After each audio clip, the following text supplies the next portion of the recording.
I love this conversation more than some of the other conversations that might occur with AI, where AI is just set up as the big bad wolf. And it's a powerful tool for sure, but it requires responsible stewardship, right? And it does. AI is not devoid of ethics. It needs that conscious, ethical programming use. And that's one of those things. One, they don't teach you in seminary. They don't teach you that much in university.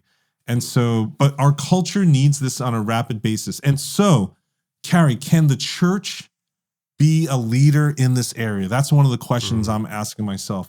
Can we lead by example? Can we start to build standards and best practices where the marketplace, secular culture points to use cases of standards of policy and stewardship and things like the attribution, all these things that we worry about? How do we become the models for the public square? Welcome to the Carey Nieuwhof Leadership Podcast, and I hope this next episode helps you thrive in life and leadership. And if you enjoy it, hit the like button, subscribe to my channel, that way you'll never miss a thing. So pastors, I know how difficult it can be to keep your sermons feeling fresh and relevant, especially when you're preaching week after week. So whether you're hitting a writer's block or you're in a rush because it's Friday and you're trying to put the finishing touches on your sermon, things don't always go as planned. So to help you, I've created a 10-step preaching cheat sheet. After decades of preaching, I've simplified the whole process of preparation into a series of steps and reminders that can help me and you ensure that our sermons are engaging, relevant, and memorable. Super easy to use, 10 simple prompts with examples, and you can start using it as early as this Sunday. So just go to preachingcheatsheet.com or click the link in the description. You'll get a copy sent to you for free today. Today's episode is also brought to you by compassion. Words are powerful, but as a communicator, it's far too easy to underestimate the impact of experiences. So when people experience God in a way that is outside their usual rhythms and routines, lives change. That's why I encourage you to bring a compassion experience to your church. It's an interactive way to witness the realities of life for children in poverty and the church's incredible response. Families in your community will see how the gospel is transforming lives around the world, and because not everybody can go on a mission trip, you can bring the experience to you.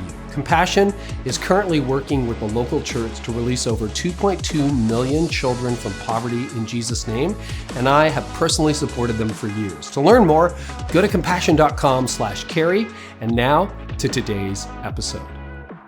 Kenny, it's good to have you on the podcast, finally. It's awesome to be here. It's going to be fun today, Carey. Yeah, it's going to be great. So this has been long overdue. You have made a splash in sort of the church tech space. I mean, you've done a lot of really interesting things with your life. Kind of a self-invented role for leaders. Is that fair to say? Yeah, it's one of those things where you say like, hey, my mom has no idea what I do for a living. Right? You know, it's funny. I was talking to Sharon McMahon, Sharon Says So, and we had that same conversation. It was like, if apparently, I've heard this, if you have no easy job description, like when you're at a party and you have to explain to people what they do and you have to go 3 rounds before people even begin to understand what you do, that's a sign that you're probably AI proof or at least recession proof. So I can never explain adequately what I do. People are, well, how does that work? It's like, what? And then I just say author, speaker. They're like, oh, okay, all right. But that's not the bulk of what I do. So anyway, yeah. How would you describe what you do to people? Not what you do to people, but how would you describe what you do to people? Kenny? I put a lot of stress and cause people problems. That's what I do. I guess one way to look at it is I am an entrepreneur. And at the core of all entrepreneurs really is you're like a hunting dog for problems, and then you try to figure out solutions for them. And if you look at everything that I've done, you see that with the lens of typically communications and marketing. So I've worked in an ad agency, I've worked in PR, I've worked in brand marketing, all that kind of stuff. And so if you apply that lens to problem solving, then a lot of the things that are on my LinkedIn resume make sense all of a sudden. Yeah, you've been worked at a church too, right? Just one church or multiple churches, or? So Yeah, so I have a MBA, which was a marketplace background, right? And so I was in the marketplace, and I was one of those that was called to seminary late in life. And then from there, I did a little stint in Redeemer Presbyterian Church in New York City in their Center for Faith and Work, their entrepreneurship initiative.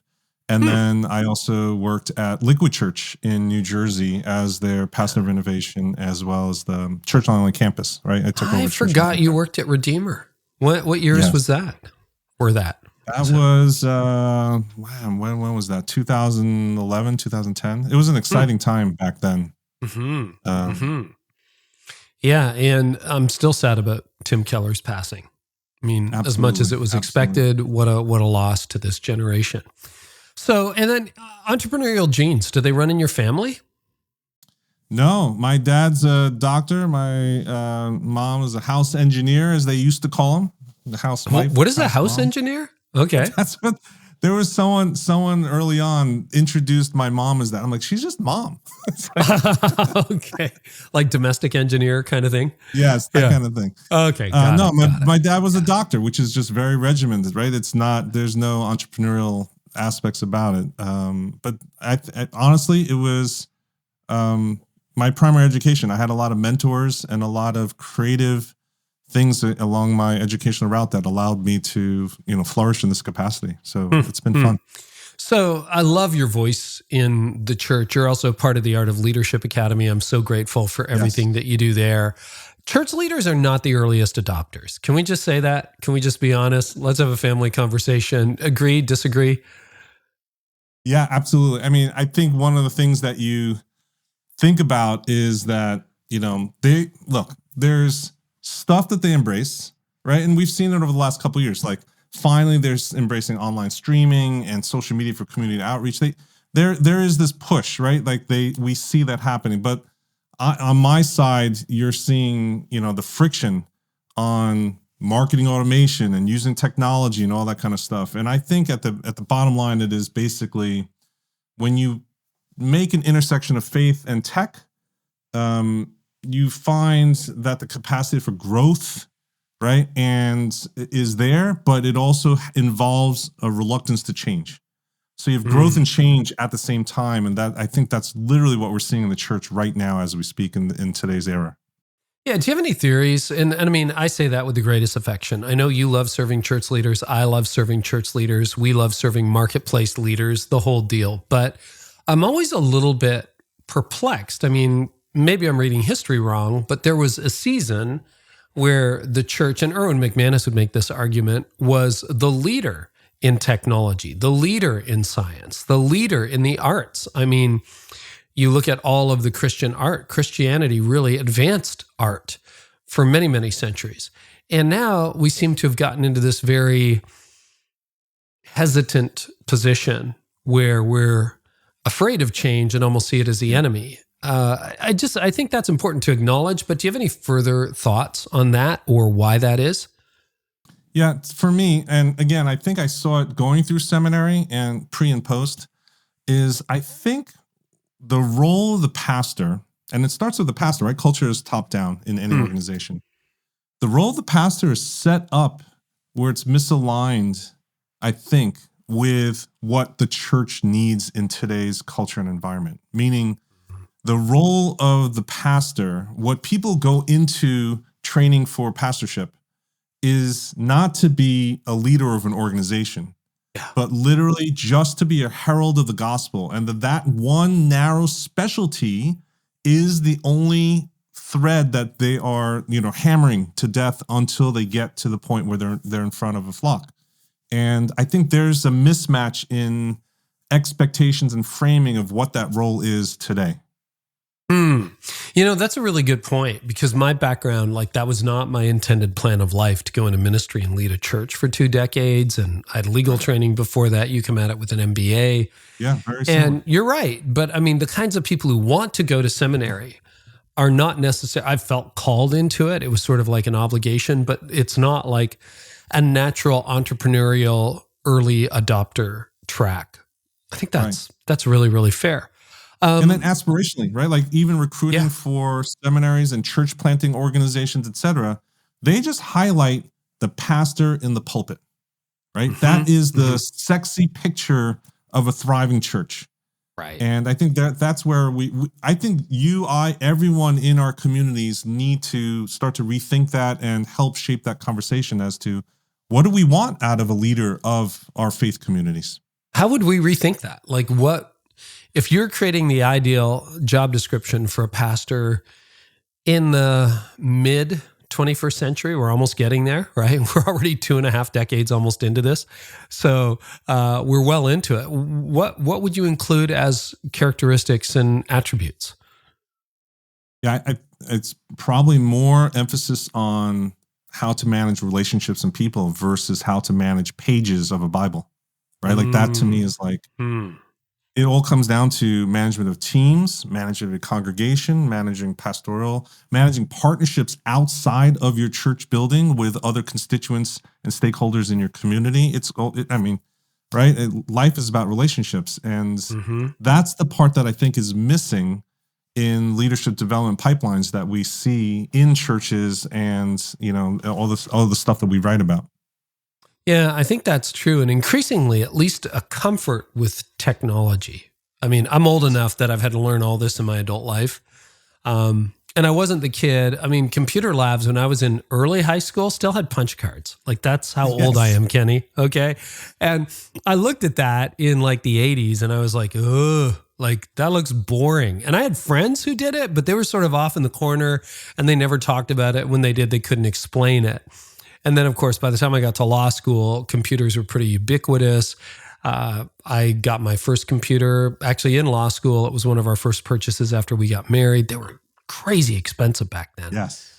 And they barely did anything. But yeah, it's been a learned skill. Where have you seen leaders in the church today, or even in small businesses, enthusiastically embrace technology? And where are you seeing the pushback? So where are they embracing it? Where are you seeing pushback?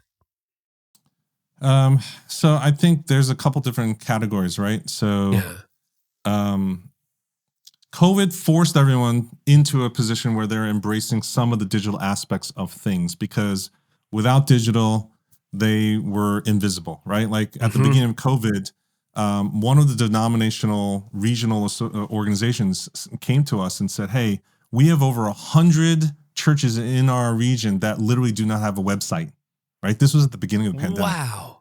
And so in they 2020. had yes. So they had two problems, Carey. It's not just the website and giving. Like they didn't have online giving either. Right? If you didn't have a website and technology, you depended on a physical offering plate.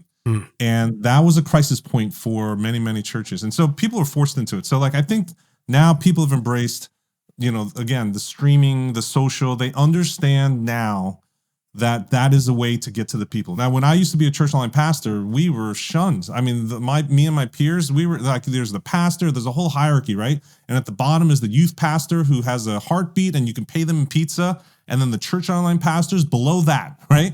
And so that was the hierarchy of church jobs and prestige. My daily living when as a church online pastor was arguing with people, like arguing with strangers who just met me and know that I'm a church online pastor and say, hey, you're not real. Like the people you pastor aren't real. And if they are, they're like 50-year-olds in their basement of the parents in their underwear, right? Like it's like, they're not real.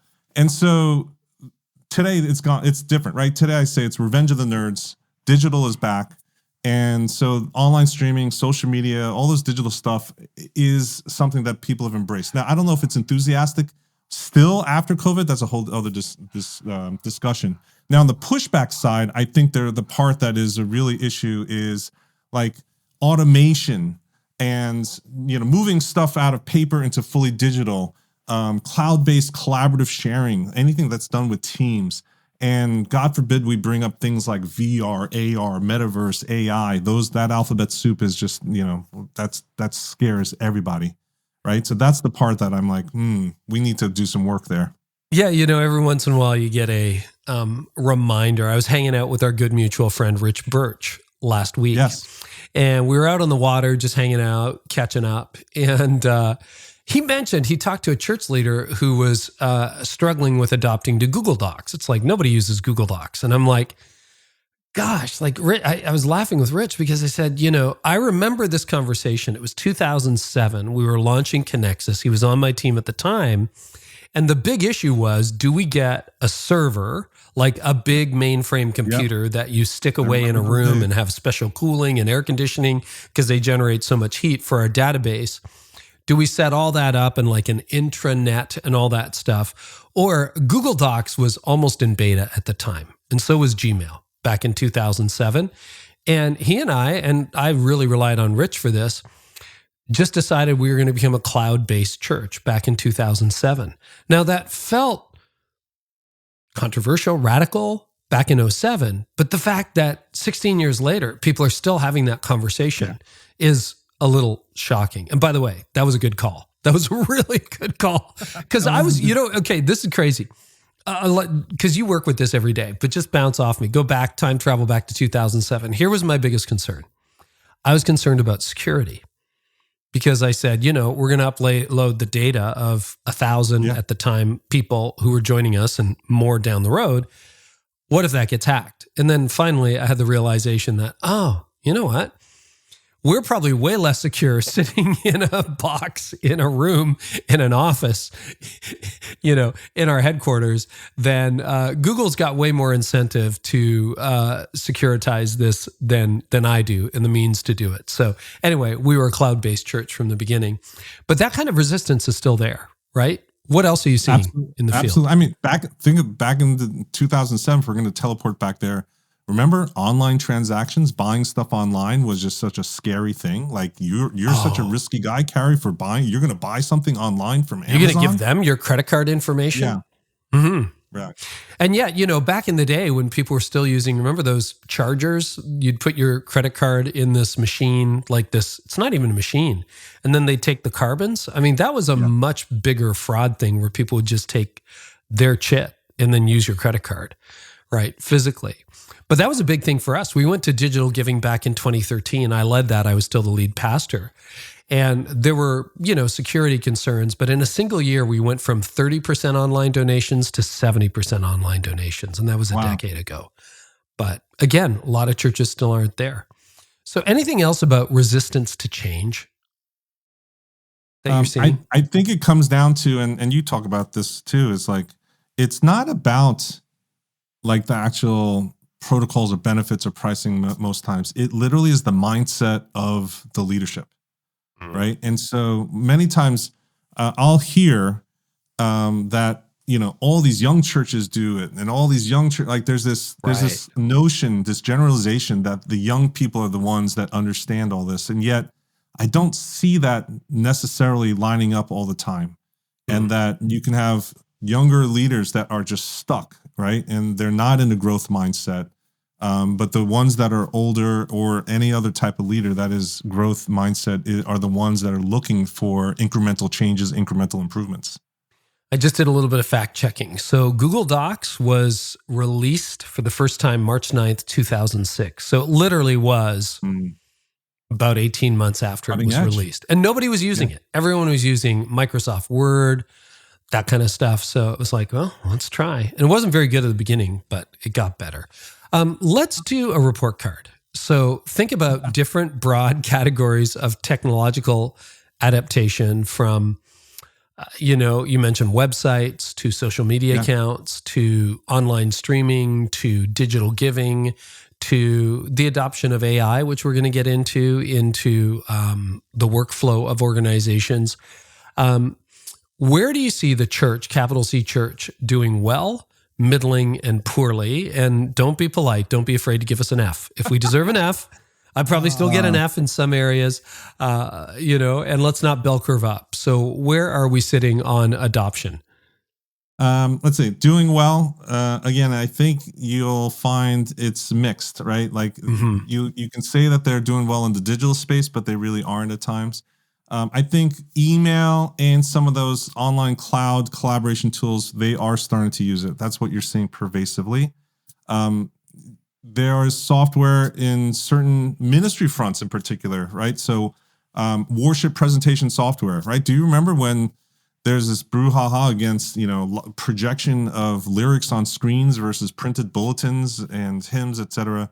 Actually, I do. We were one of the first churches to get a projector back in 2003. Yes. And it replaced the projector replaced the projector. If you remember the projector with like acetates, and like, could you find a guy that didn't have his thumb on the lyric while you were trying to sing it? Yeah. So was there a lot of pushback when that happened? Was there? It was interesting. There was a little bit, but I mean, we literally had hymn books 2 years earlier, and then we moved into an elementary school. And my theory of change is, if you're going to change something, change everything. If you're going to cause an explosion, make it a big explosion. That doesn't always work.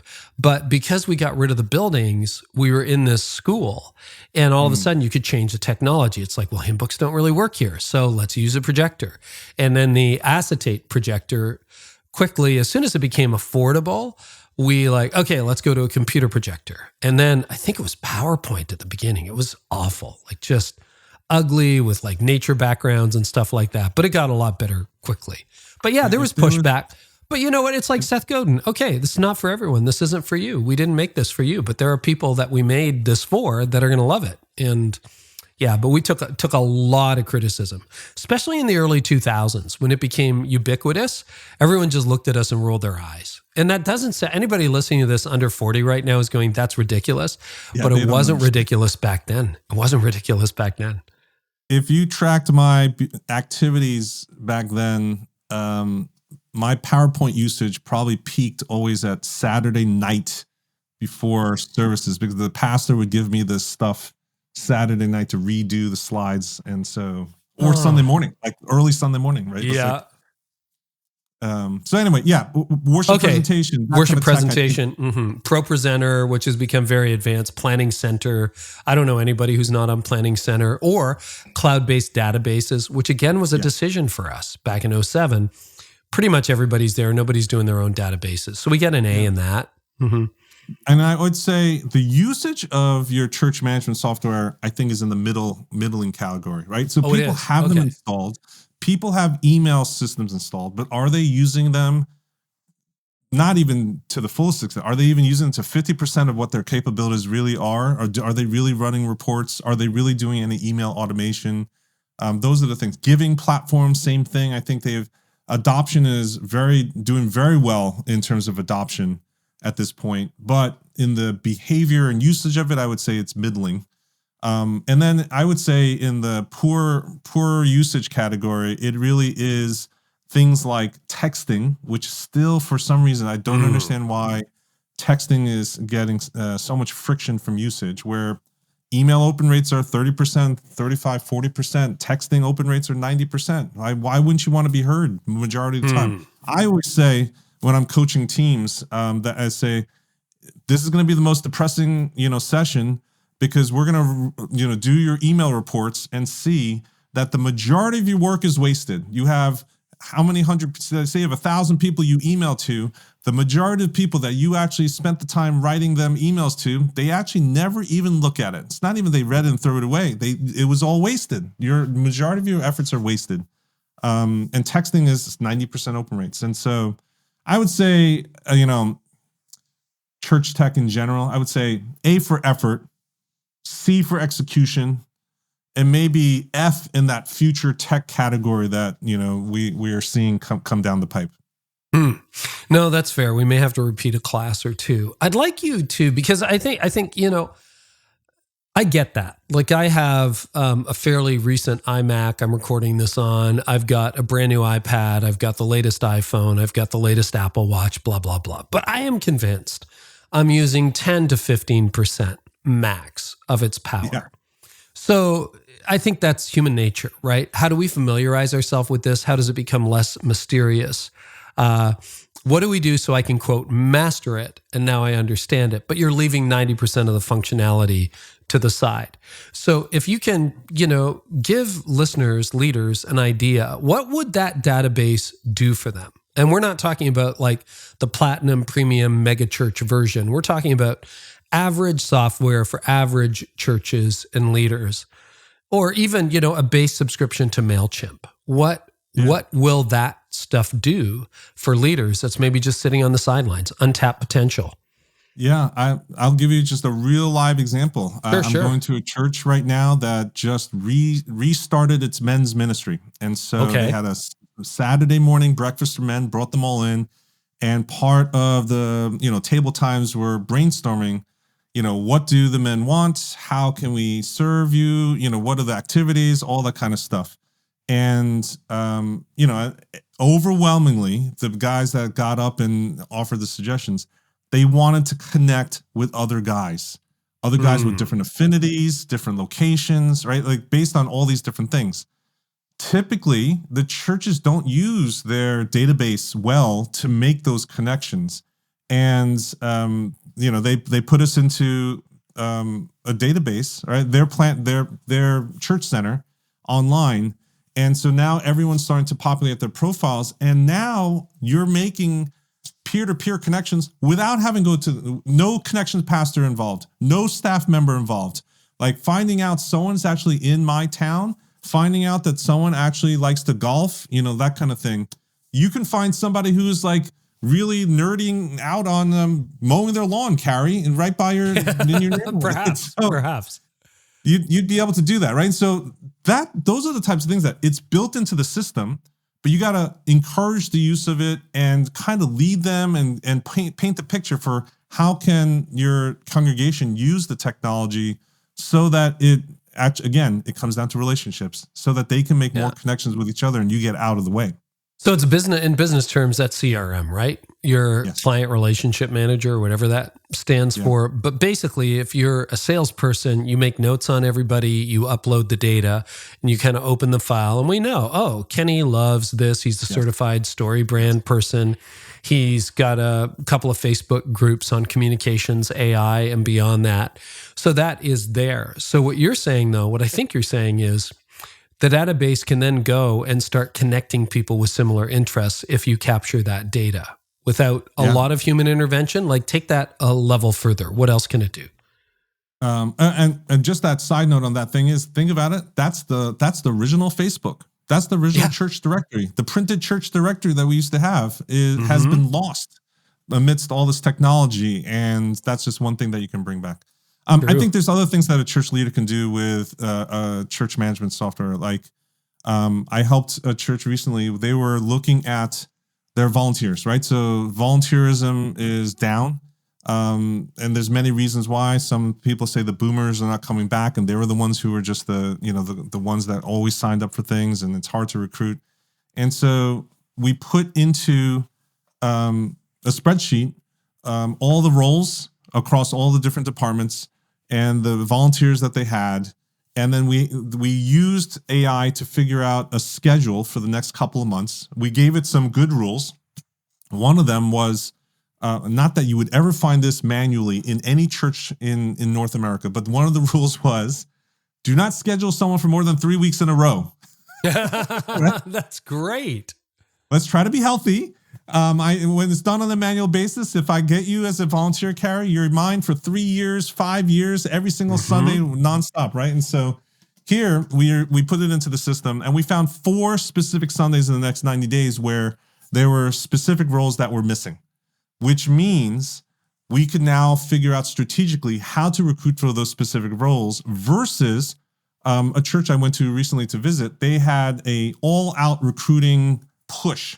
Hey, just sign up for one of these. And they had a slide with 42 different lines on it, Carey. I could not read it from the seat. They were just doing, hey, we just need more volunteers. We need 100 more volunteers. We need 100 more volunteers. Imagine you do that campaign. At the end of it, you still have those missing slots, right? Now you're able to be a lot more strategic in figuring out who you actually have to go after. And then another one is, you can then look at your database and say, who's volunteered on the schedule the last 2 years, more than 10 times, and then who has not been scheduled in the last quarter. It's easier to go back to those that to recall volunteers than to recruit new volunteers, right? With new volunteers, you don't need to do a safety check. You don't need to do training. You don't have to worry about where they, right? They know the culture. And so those are just simple things that you could do with the church management software. You have the ability to run those reports right now, but churches just aren't there yet. So that's fascinating. So what you're saying, just to clarify, with CMS, church management software, and we're talking about getting the standard package with a wide variety of CMSs that are out there. This is not integrating ChatGPT, having a prompt engineer on staff. This is just built-in capabilities in most church management software today at the base level.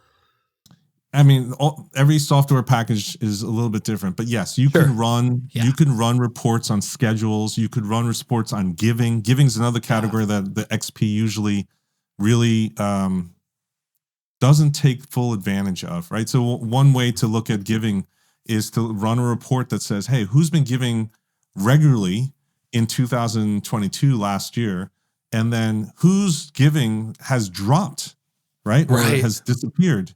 Now, to me, the XP is going to look at that and say, hey, that's a revenue opportunity for the offering plate. But the pastoral side of me says, wait, there might be a pastoral issue there. So either you preached something and you pissed them off, right? They stopped giving, or there's some other incident that might have happened that you maybe can cure unemployment or illness, or yes, that might be the other thing. There might be a life thing that's happening. So then can you go to the small group leader? Can you go to their volunteer team leader? Can you do something to actually make that connection to just check in on them? Those are reports that, like, I think could be very, very valuable in the health of a community, don't you? Oh, yeah, absolutely. Actually, we used to subscribe because our software didn't do that initially. I'm sure it does now, but I'm not leading a church day to day. And we would pay for those reports. And I found it so valuable and so surprising, because you'd find that there are people whose names you didn't even know who started giving at a very sacrificial level to the church. It's like, wow, we got to get these people on our radar and thank them and find out what their story is. And then there are other people who were longtime givers, and you find out, oh, they got diagnosed with cancer. Or sometimes, you know what the number one answer is? They didn't even know that their bank had discontinued their automatic giving. And a quick phone call like, hey, just checking in. How's everything going? Someone from the team, it's like, what do you mean we haven't given? I had no idea. And that is a shocking common story for a lot of very generous people. Yes. What about, I've taught a course on this and prior to the pandemic, I've led a remote company now for a number of years, right? This is a remote company. I'm at my house. The rest of the team is at their house, et cetera, et cetera. We've had to use Asana. We've had to use project management. We've had to use Slack, et cetera, just to get us moving. Most churches hadn't started that until the pandemic. What is the level of, I call it workflow automation, because if you look at even, wandering around the office style of leadership, it can be very chaotic. Nothing's written down. It's management by email or text message or phone call or knock on the door. It's totally random. It's not organized. Even for the broader software that has taken over the workplace, with project management, communication tools, et cetera, et cetera. What is the state of the nation on that, Kenny? Yeah, I think there's a lot of opportunity there. From all of my work I'm doing with Church Tech today, that audience is showing me that they're not thinking about workflows at all, for the most part. They know it's there, but the learning curve just seems too steep. And so that's one of the missions I have there, is helping churches to build the perfect tech stack and making everything as accessible as possible. Not just talking to the nerds in the room who understand how to stack tools one on top of each other and do fancy things, but just really life-changing things. Like, even for anybody that meets regularly with congregation members, teaching them tools like Calendly or a calendar scheduling tool, so that you don't have the back and forth. Just imagine, eliminating the 1, 2, 3, 5, 10 emails that you go back and forth to try to schedule a meeting when you're doing not it available manually. Tuesday at 2. What about Wednesday? Nope, doesn't work. But I can do Thursday. Thursday doesn't work for me. On and on and on. 17 threads later. Yes. Right. So there's just simple things like that is life-changing for a lot of people, where if you could help them at their core daily workspace, what they encounter on a daily basis, then they start to become open to what else is there, right? And that, I think, is the part that you want to figure out, the what's in it for me, the with them, so that you can start to get them to lean forward and be a little bit more curious. Did the phrase you used, tech stack? That's a cool phrase. If you had to, for an average sized church, create your ideal tech stack, what would you recommend that they use and utilize? And by that, I mean have, but also really explore the potential. And let's not talk mega churches, because at that point, they've got all the tech stack and everything. But average budgets, 200 or less people, what should be, and let's say multi-staff, because multi-staff makes it complicated. Yeah. So 200 to 500. What's the ideal tech stack? Yeah, so I think it's you start with collaboration. So it is our tool of choice is Google Workspace, right? So it's email, Google Docs, so you can share, you can collaborate together on presentations and slides, and it's spreadsheets, et cetera, so that nothing is siloed in anyone's specific computer. That's the core concept. We don't want to silo things where it's dependent on Carey being there to unlock the door to something, right? Or Kenny has this information, right? We don't want that to be the limiting factor. So that collaboration software is the first step. And then the second thing I think is communication tools, whether it be email, texting, even phone systems, right? Even today, we have cloud-based phone systems that really are affordable and actually cheaper than landlines. And so you have these ability to reroute calls when you're working from Starbucks or when you're working at home, because everyone is a hybrid workplace in these days. You can have calls rerouted on demand. You can have multiple people pick up the phone call. So that basic level of, what do I do every day working and communicating with people, I think that's really important. And then starting to think about what are you going to do with one-to-many? How do you deal with your volunteers, with your congregation? And so that's where an email marketing platform is really important. You'd be surprised how many churches are still manually copy-pasting everyone into the BCC line, Carey. Of their Gmail account, yeah. Last week, even, I had two churches talk to me about that. And one of them said, we've grown so large that I don't know what the max is, but there's a maximum number of people you can put into the BCC. So they're sending out 3 emails, the same exact emails 3 times. But he said the weird part is they don't know exactly how many it is. So it's they have to cut and paste and try to figure out until Gmail lets them send it. And then they have to figure out where they cut off the list to go to the next one, right? So that sounds so painful. It is painful, right? So when you can solve that for a church leader, like, it is life-serving, it's life-giving. So that's MailChimp, ActiveCampaign. That's what we use. What are some other email server like clients? There's a whole slew of them today. MailerLite, Campaign. There's a whole bunch of them. I think any of them. And one of these things, it's like the project management software, which is the next category. Yeah. I'm a little bit agnostic. I personally have favorites, and I'm super opinionated at times. But the best tool to use is the one that your entire team uses consistently. Fair. So It doesn't matter how bad the tool is. If you all use it regularly, consistently across the board, and you follow suit, that is the tool that's going to increase your productivity. And it's the 80-20 rule, right? You want to figure out how to remove all of that 80% of the junk by investing in 20% of the things that actually work. And so it's the consistency that you have to have. You need compliance, right? As a leader, a leader's responsibility in that regard for technology is compliance. You need to lead by example, and then somehow you need to incentivize compliance with the systems that you have actually chosen. Yeah. Okay. So project management is the next one. Whether it be a basic Trello account that uses Kanban, like little bit, it's like stacks of index cards visually on a screen, or you go into Asana.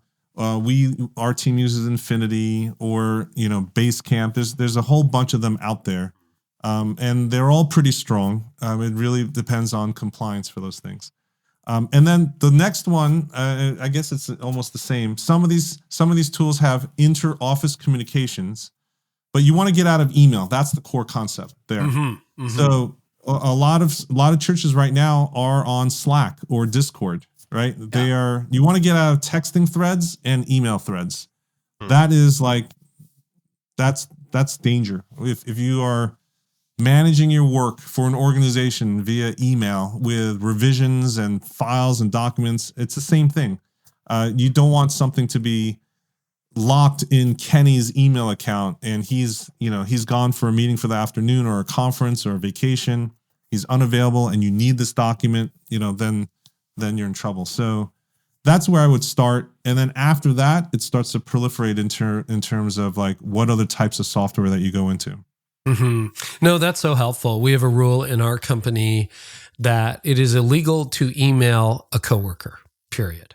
And the reason we do that is, first of all, you can die by email. Secondly, it's for outside parties. So, you don't work directly for me. If we're working on a project together for this podcast and you're like, Carey, I got some questions about the interview, you email me, I can then copy somebody on my team, but I can't initiate or projects or communication with someone from my team. That has to happen in Asana or where there's confusion, Slack, or in our weekly meetings, et cetera, but it has to live in Asana, live in Google Docs, et cetera, et cetera. Okay. What you just shared is so important. Your editor should cut that clip and repeat it 3 times in this podcast. So someone physically has to listen to it 3 times in a row. I mean, tell me about this workflow, because I've taught it to leaders. We've used it for years, but we actually have, everything lives in Asana. Files live on Dropbox, so they're shared. They're not stuck on someone's hard drive. So someone steals your computer, you drop it in the ocean. It's not the end of the world. You don't really lose anything. So that's just cloud-based computing, okay? So we have that. But for communication, because it's so confusing, because you're having one conversation by text, another by email, another by Slack, another in Asana with comments, blah, blah, blah. It's like basically everything that isn't time-bound should be done in Asana, or better yet, leave it for a weekly meeting. You've got a weekly meeting with the team. You've got a weekly meeting with your boss. If you want to, we just have a standing list. And what I used to do in the old days was I'd have an idea and I'd just message my EA or I'd message my project manager and say, hey. Now if I'm like, okay, this doesn't need action today. I don't need to clog up Slack with it. I'm going to park it in our meeting. We're going to discuss it Tuesday afternoon at 2:00 when we meet. And then she brings a list, I bring a list, and we just go through the list. And half the time it's a lot of back and forth. It's like, well, you want to do this on a Tuesday, but do you know that Tuesday you're in Boulder? I'm like, oh, no, I forgot. All right. Well, why don't we, okay, let's do it the following Thursday. When do I fly home then? Okay, we'll do it on Thursday. That's like 5 Slack messages or 5 emails saved. So basically, leave it for the weekly meeting. If it's time bound and can be answered in a business day, then put it in Slack, and it's too complicated for Asana. Okay, so put it in Slack, and they will respond by the end of day. Not immediately, by the end of day. The next level is, okay, it can't wait for the end of day. At that point, you can shoot me a text. Like if you need to interrupt this podcast, you can text me, and I'll get to it. All right, but that's sort of like an alarm bell. And then if it's a 5-alarm emergency, call me. Do you know how few texts I get from coworkers? Almost none. How many phone calls? Like that is the house is on fire and we need to call 911. But it has reduced the friction in communication. And the other thing we say is if it's complicated or conflict oriented, that has to be a face-to-face. So either in our weekly meeting or we jump on a quick Zoom and we sort it out because Slack messages aren't going to solve it. How does that sound as a workflow? And that works remote or in person. Yeah, I'm a big proponent. I'm on your team for that stuff. And I'm also a fan of a methodology called Clockwork by Mike Michalowicz. It's a great I know book. him, but I don't know that. Clockwork. Yeah, tell me more about that. It is his premise, and it's made for, he's written it for entrepreneurs, and basically that says you should be able to go on a 4-week vacation, I think like 12 or 18 months from now, and your business should run better than having you around, yes. Right? And so, but the only way to do that is to create SOPs, standard operating procedures, to codify your work and to get all of your team members to do that hard work of doing it once so that it can be replicated and you have redundancy across the team.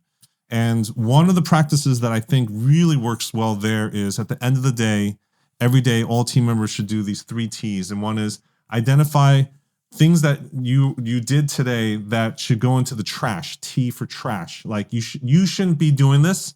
It's a waste of your time, or it's the ROI is not there. Let's get rid of this. Take this off of your responsibilities. Second one is trim. You spent way too much time. Let's start to time box things, or let's try to reduce how much energy you're putting against it. And the third one is transfer.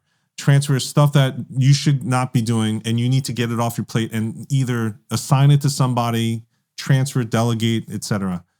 So those are the three things that if you are self-aware of the work that you do on a daily basis, on a weekly basis, on a monthly basis, you start to become much more efficient. And then you're leaning into that 80-20 principle that I was talking about, that you understand that 20% of what you do really fuels 80% of the impact that you have in the work that you do in ministry. And so I've just been a big fan of that type of methodology of standardizing, codifying, sharing, making it public so that your other team members know how to do things.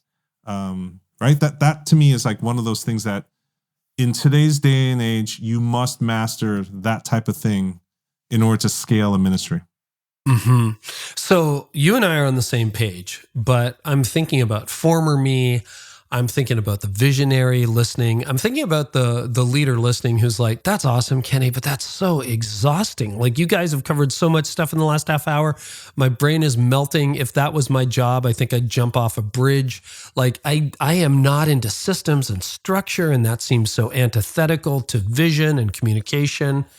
Well, what do you say to a resistor like that who doesn't want to codify or systematize the work that they're doing? Yeah, I would say you need to transfer that. You need to delegate that. You need to assign that to somebody else. You need a complement to your leadership.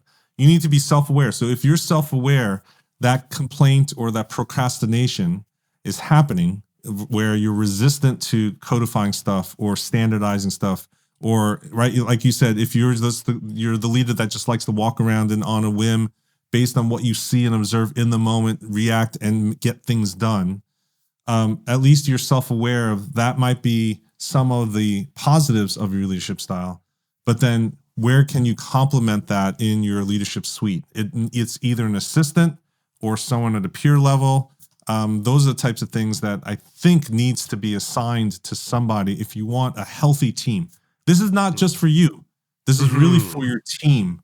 I think that's the core thing. And again, I think at your best, you've written a lot about this. You've taught a lot about this stuff too. It's like trying to figure out all this stuff really is not, you're doing it selfishly for yourself, but really you're doing it for others. It is an act of generosity doing this stuff.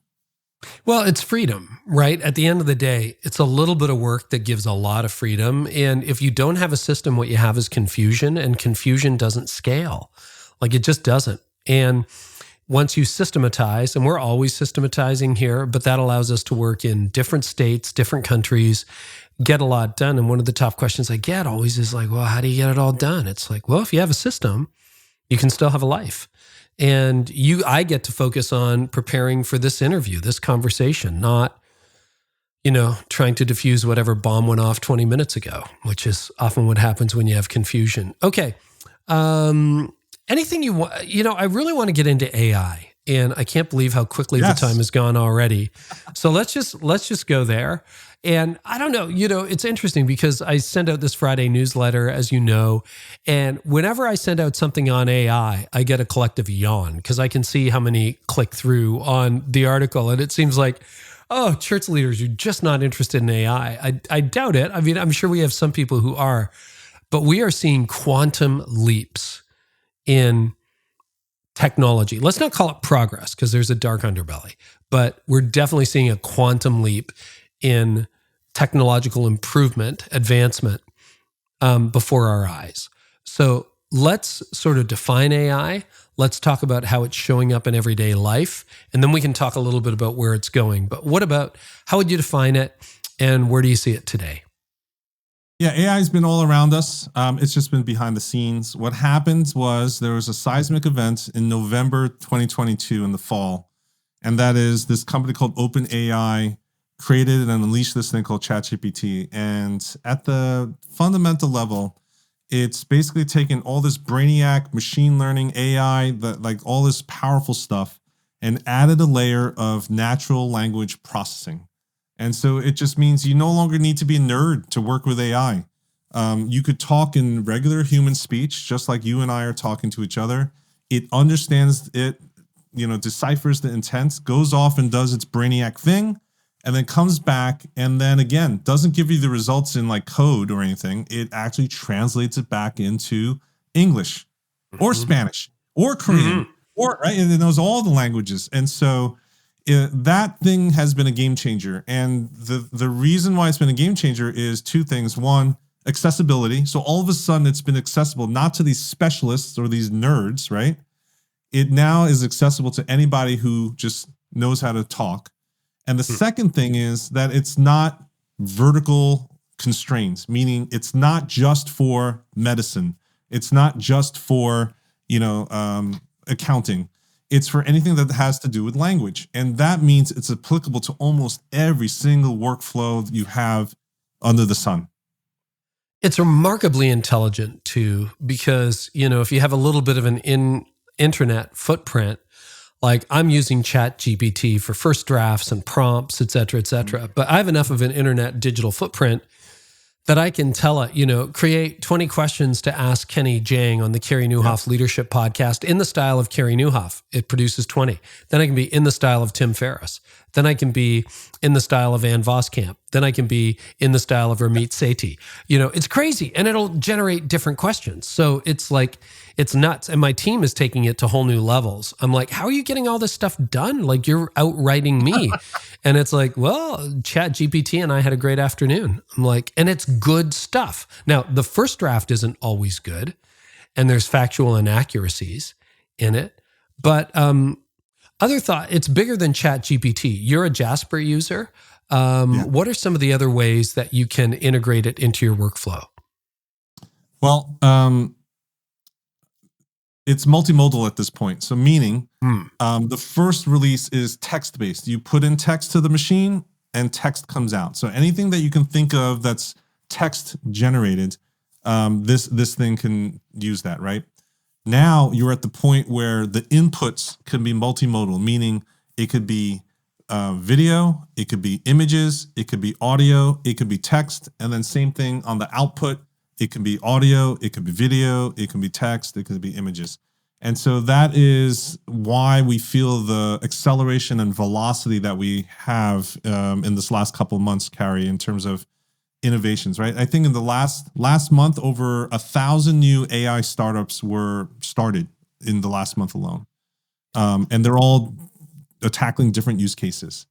And so what you're seeing is this explosion at the front end. This is much like when the internet was invented. I'd like to say that it has captured the real essence of the word wonder. Back in the day, I mean, many of the audience here has never lived without an iPhone or never lived without the internet. But back in the day when the internet first came on, there was a sense of wonder that all of a sudden that you can be connected to anybody, to anywhere, you can learn about anything. And so this is the same thing that's happening today. Yeah, I got the internet in 96. I remember, there were beta versions of it, but that's when I got email, to be honest. That was my first email address. And we didn't have servers or anything like that. So it could be Carey@Connexus.whatever, right? Or Carey@CareyNieuwhof.com. It wasn't that. I think my first address was Carey@Planeteer was the local ISP, which was nuts. But I remember I would get 4 emails a day and that was it. And then sometimes I'd get 10 because I think I've looked at the adoption rates. It was something like single digits were on email back in 1996. And it was dial up and it was blah, blah, blah, blah, blah.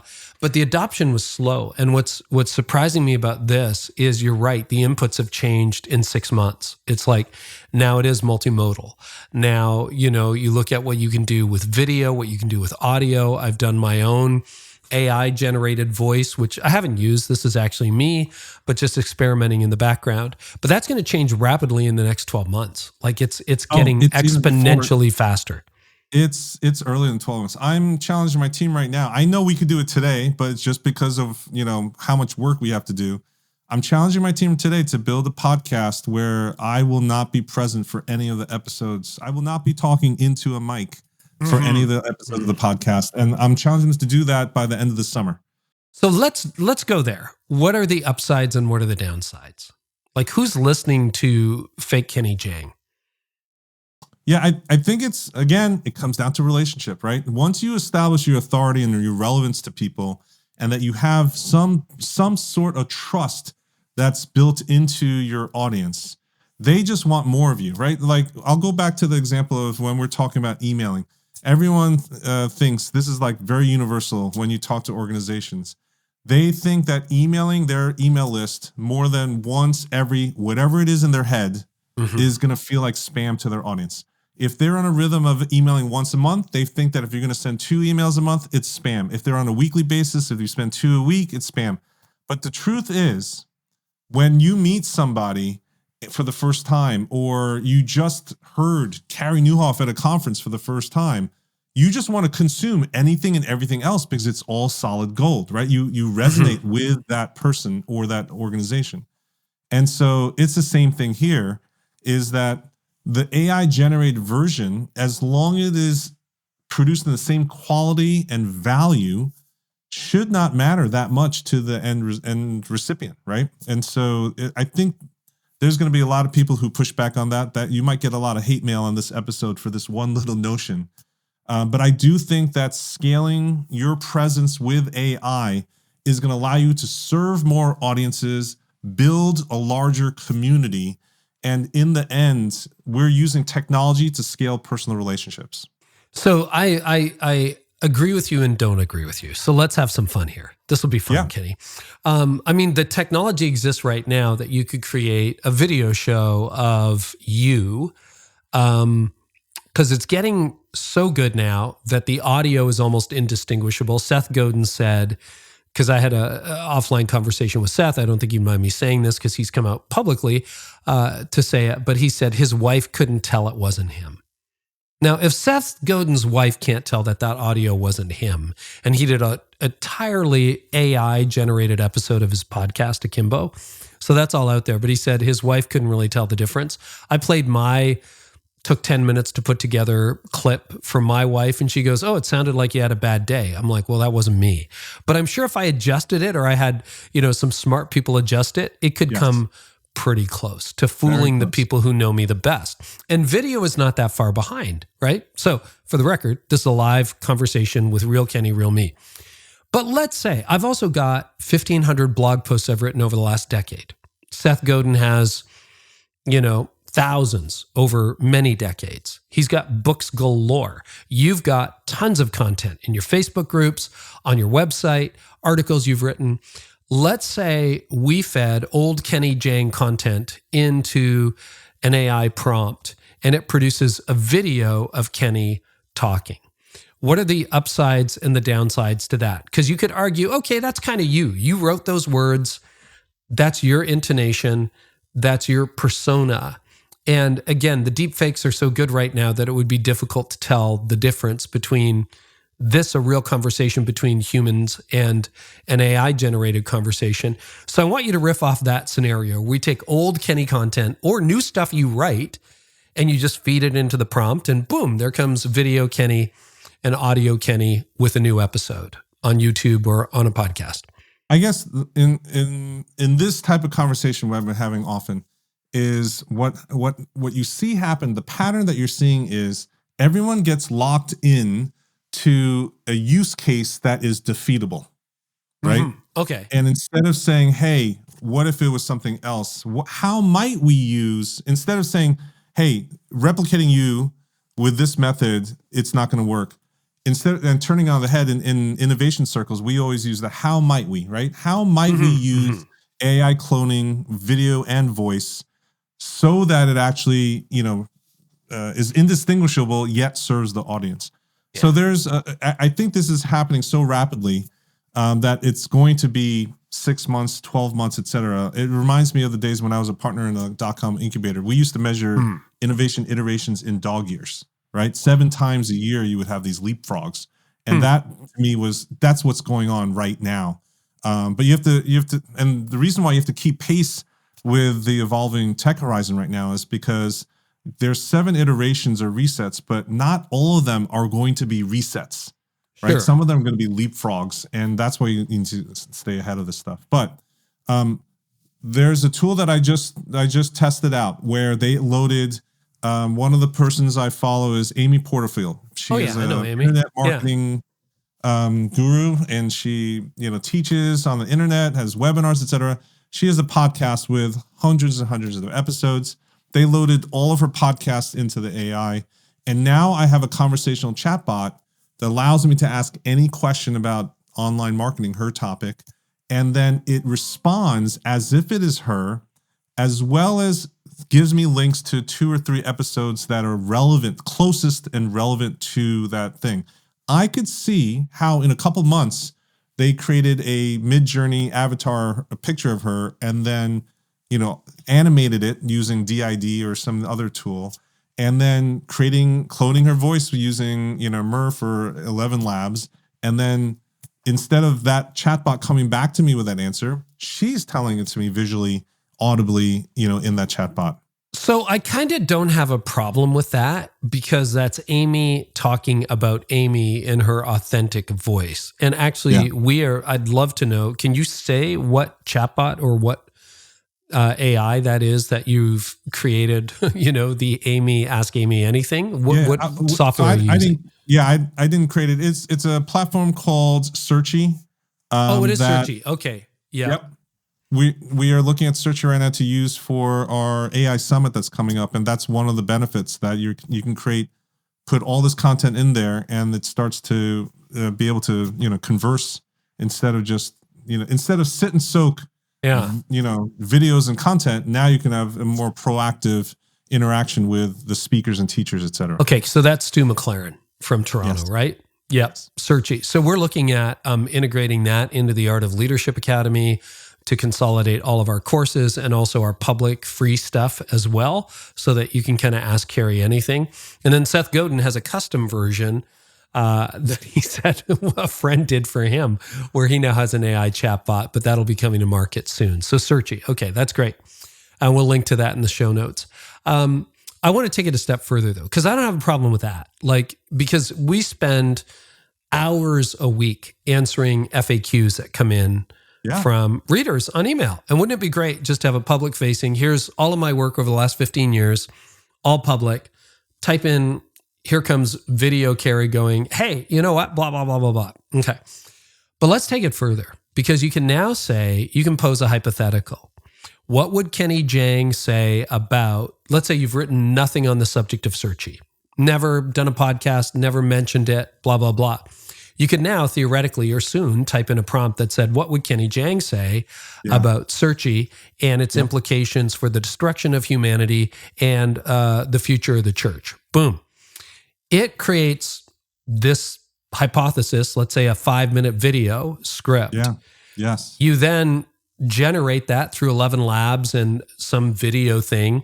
And all of a sudden, Kenny Jahng is saying things that Kenny Jahng didn't write and has never said before.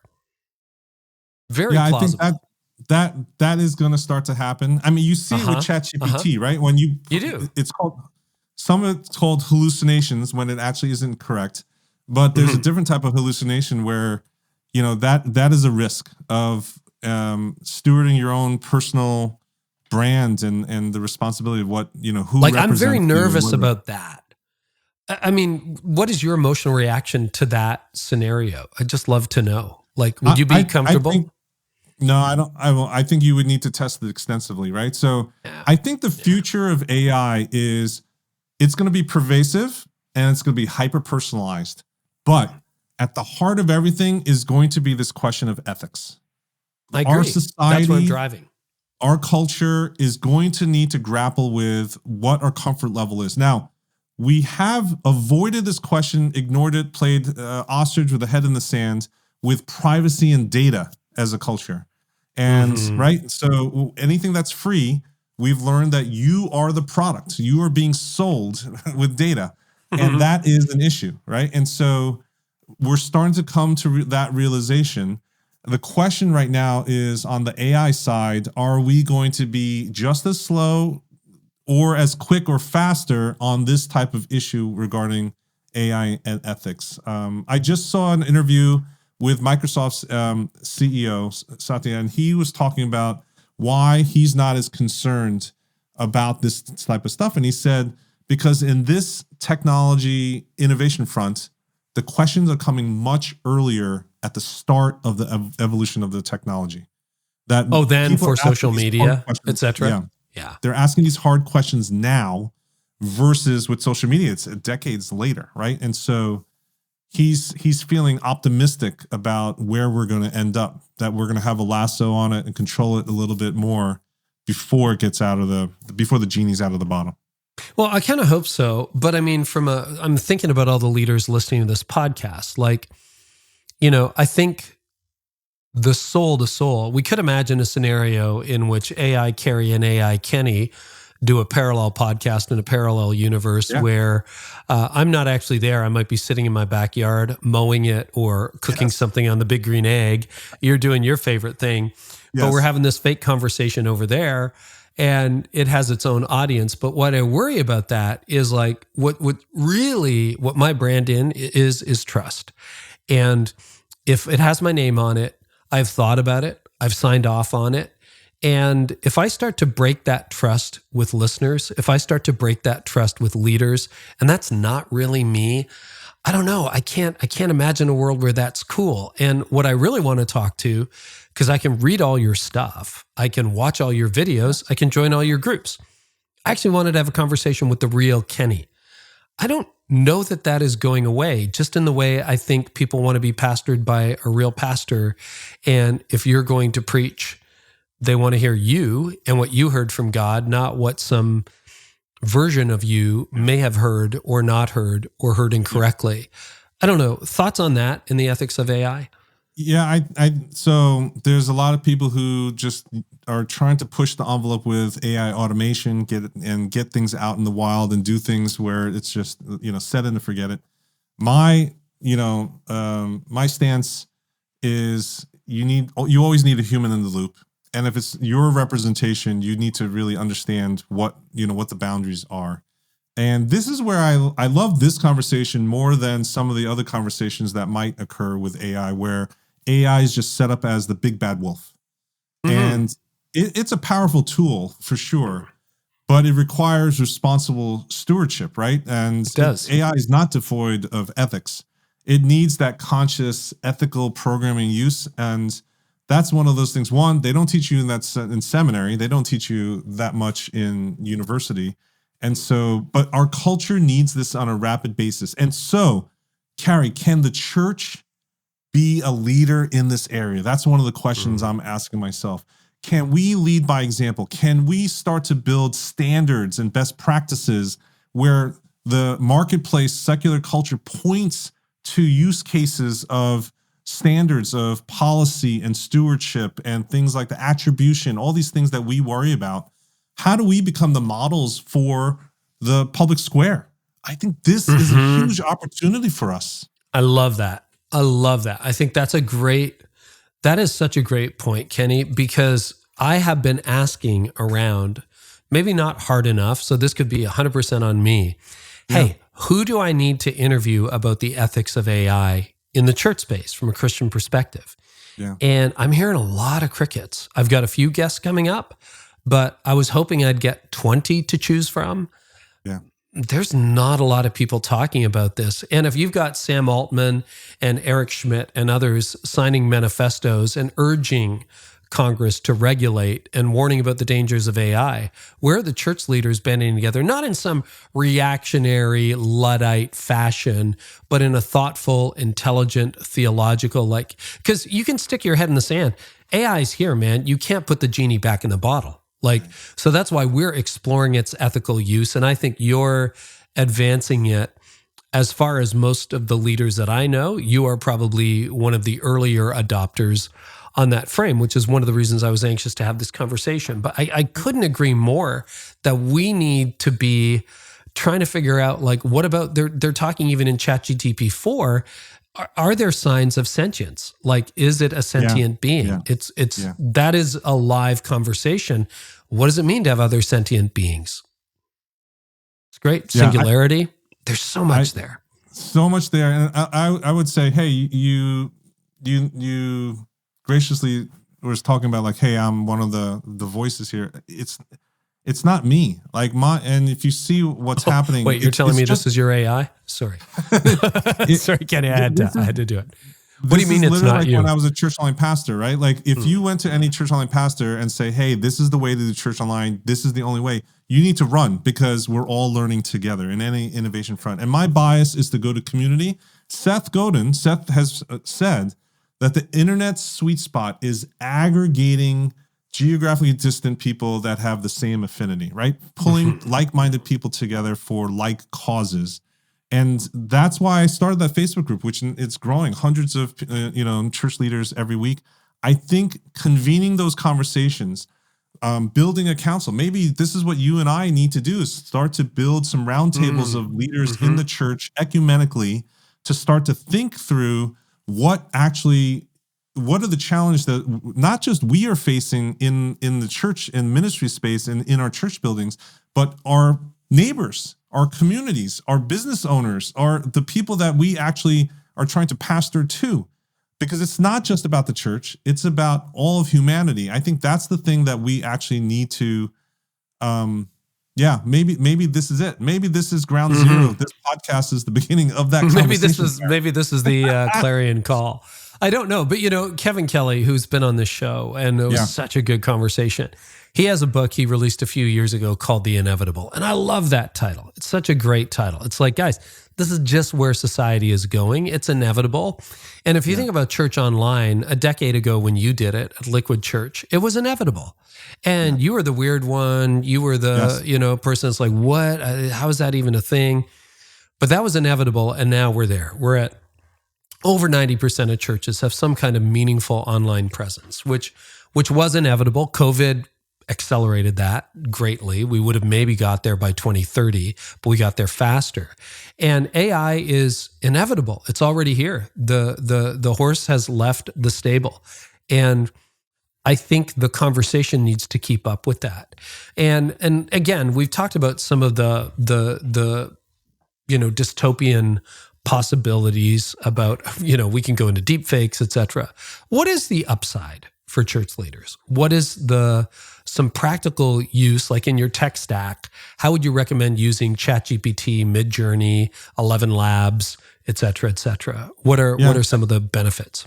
At the end of the day, I think the transition is great between these two topics. I think if you think of AI as a mirror, it reflects the brilliance of the creators, us as humans, right? And we also know that AI isn't going to replace the human touch, right? But it will amplify human potential.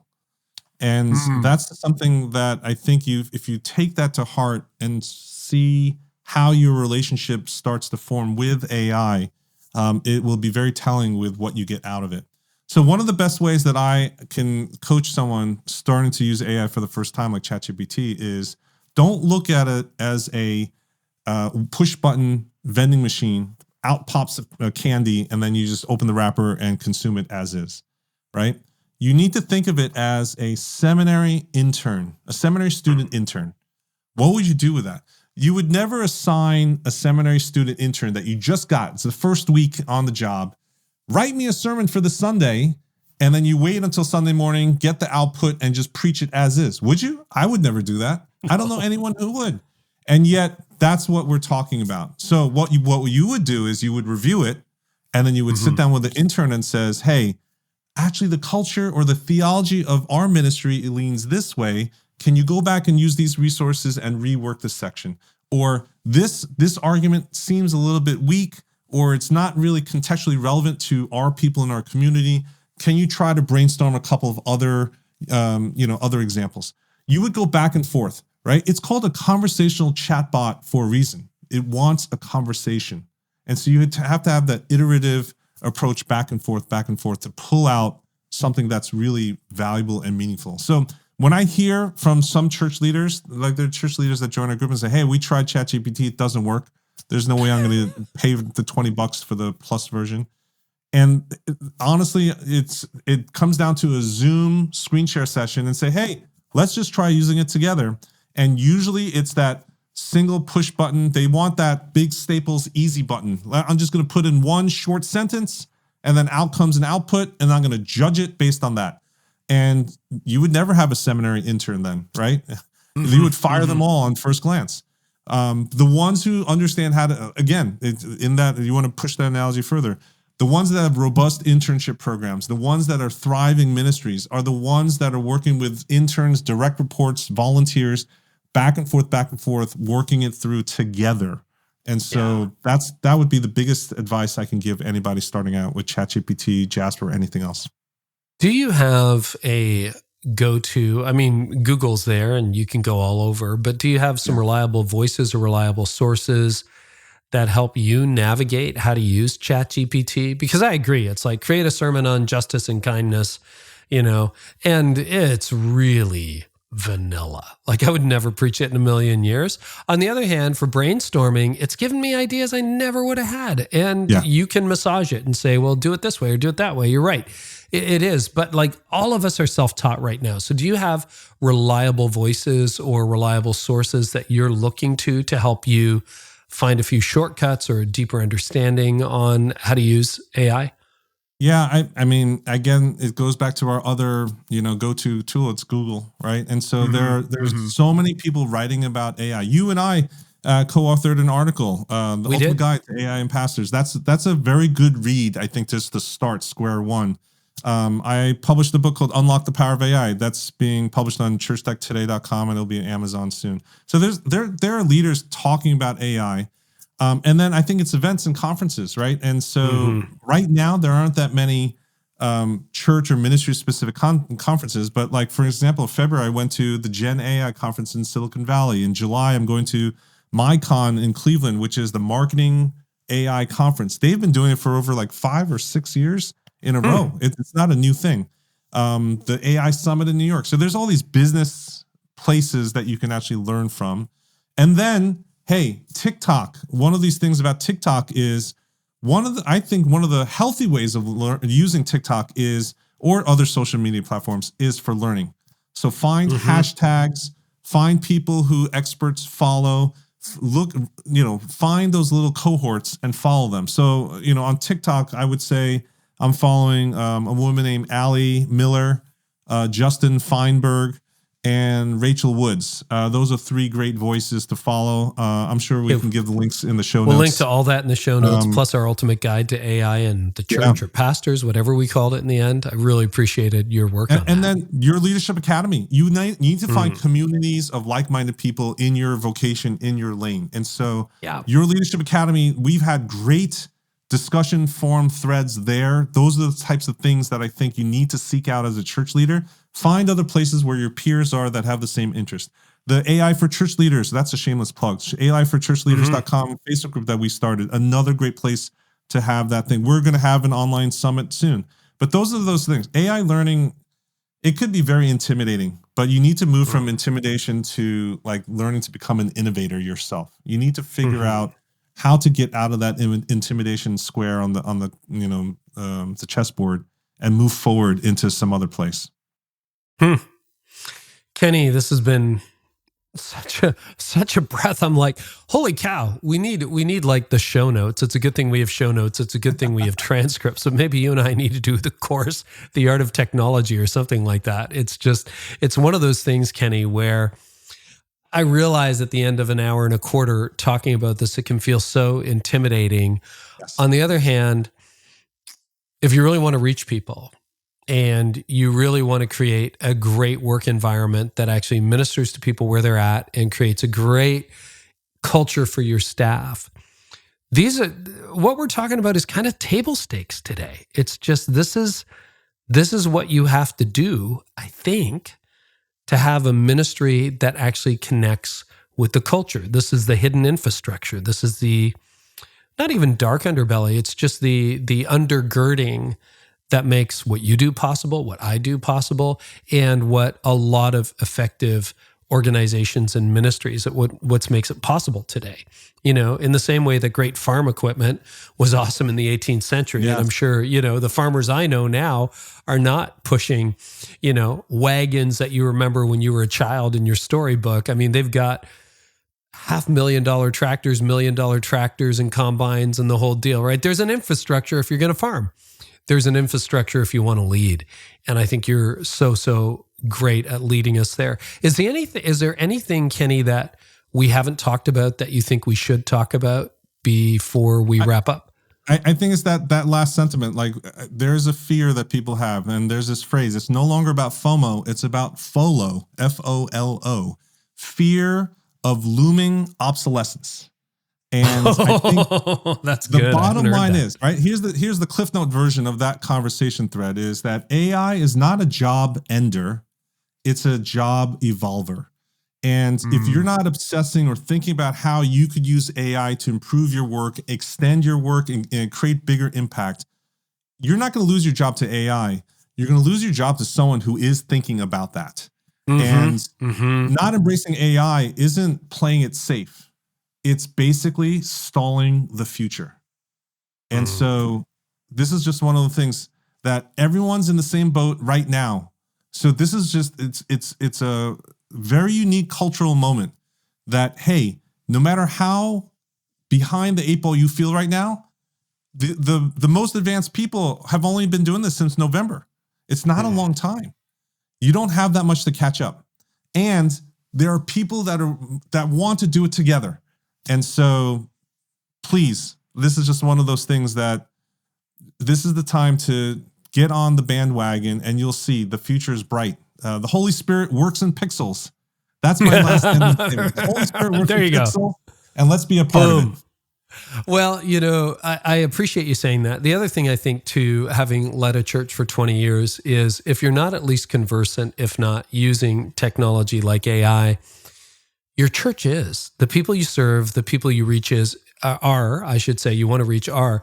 And then you end up with this gap between how you live and lead and how your church lives and leads, and you will be unable to really identify with their world, connect with their world. And it's not like you got to be at the cutting edge, but if you're a Luddite and you're way behind, and there is that picture of the inevitable, I'm sure you've seen it, but there's that picture of New York City in 1903, and it's all horse and wagons, and then horse and buggies and 2 Model Ts. Oh, yes. Same intersection in 2013. It's all Model Ts and cars and 2 horse and buggies. And that's a decade. And I often ask myself, what would it have been like to be a blacksmith in that era? Because you're like, well, horses always need shoed. And, it's like, well, not anymore. It becomes this specialty, and society just changes, right? And irrelevance is the gap between how quickly you change and how quickly things change. So this has been challenging for me. It's been breathtaking. Kenny, if people want to track with you online, where can they find you, and direct us to some of, you're all over the place. So just direct us to a few of your favorite channels. You literally are all over the place. Google knows my name. So if you Google my name, Kenny Jahng, you'll find me. The 2 places that might be relevant to this conversation, again, is AIforchurchleaders.com. Again, you won't meet me. You'll meet 2,000, 3,000 other friends. That's what you're going to be doing there. And then, we publish at churchtechtoday.com a lot of stuff about your church tech stack, but AI in particular in this next season. And it's just one last call to action, Carey. I think it's, you just got to start using it daily.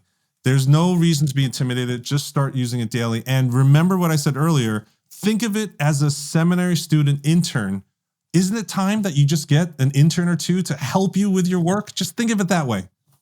Yeah, and you can get the free version or $20 a month. I pay my intern $20 a month, and it's well worth it. So we have a positive attitude. Yes, sir. Yes, ma'am. Every single time. You got it. Kenny, you're a gift to so many, including me. Thank you so much.